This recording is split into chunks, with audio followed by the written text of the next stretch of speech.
یہ بات بڑی واضح ہے کہ رب ذوالجلال جب کسی کو مقام ولایت عطا فرماتا ہے تو رب ذوالجلال جبریل کو بلاتا ہے اور جبریل سے کہتا ہے اے جبریل میں فلاں بندے سے محبت کرتا ہوں، تو بھی اس بندے سے محبت کر۔ صحیح بخاری شریف کے اندر یہ روایت موجود ہے، آپ نے توجہ سے بیٹھنا ہے کہ سیدنا جبریل علیہ السلام جب رب کی بارگاہ میں حاضر ہوتے ہیں تو رب فرماتا ہے جبریل میں اس بندے سے محبت کرتا ہوں، تو بھی محبت کر۔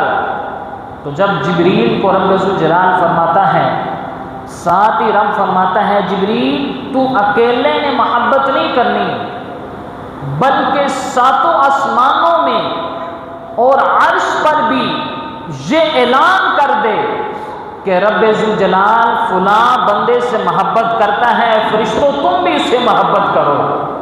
اور رب فرماتا ہے اے جبریل ساتوں زمینوں میں یہ اعلان کر دے کہ رب فلاں بندے سے محبت کرتا ہے۔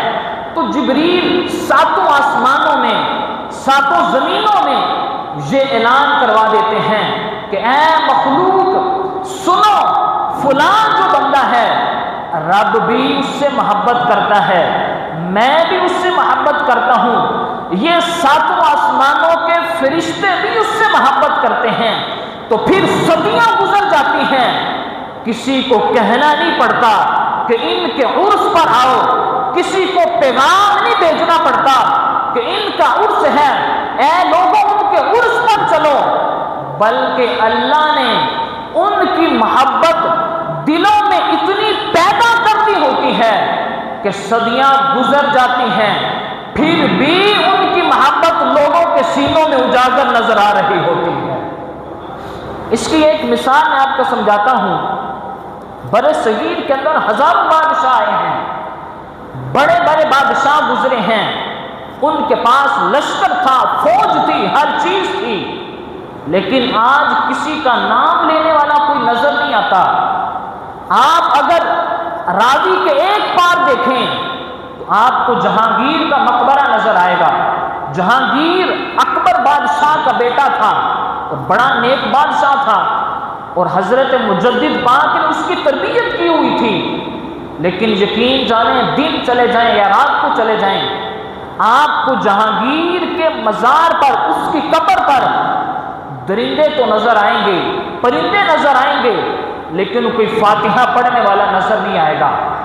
راوی کے دوسری پار آپ انارکلی بازار میں چلے جائیں، قطب الدین ایبک کا مزار موجود ہے، بہت بڑا بادشاہ تھا، اور انارکلی اتنا آباد بازار ہے، لیکن قطب الدین ایبک کے مزار پر کوئی آپ کو فاتحہ پڑھتا ہوا نظر نہیں آئے گا۔ راوی کے اس پار یعنی جہانگیر کے مقبرے پر بھی نظر نہیں آئے گا، راوی کے اس پار قطب الدین ایبک کے مزار پر بھی کوئی بندہ نظر نہیں آئے گا، اور ان دونوں کے درمیان ایک مزار موجود ہے۔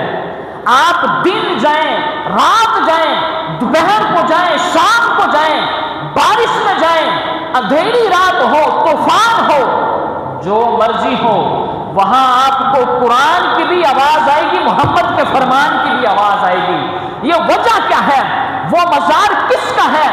ارے انہوں نے لوگوں کے سروں پر حکومت کی تھی، لیکن حضرت داتا گنج بخش علی حجویری قدس سرہ العزیز نے لوگوں کے دلوں پر حکومت کی تھی۔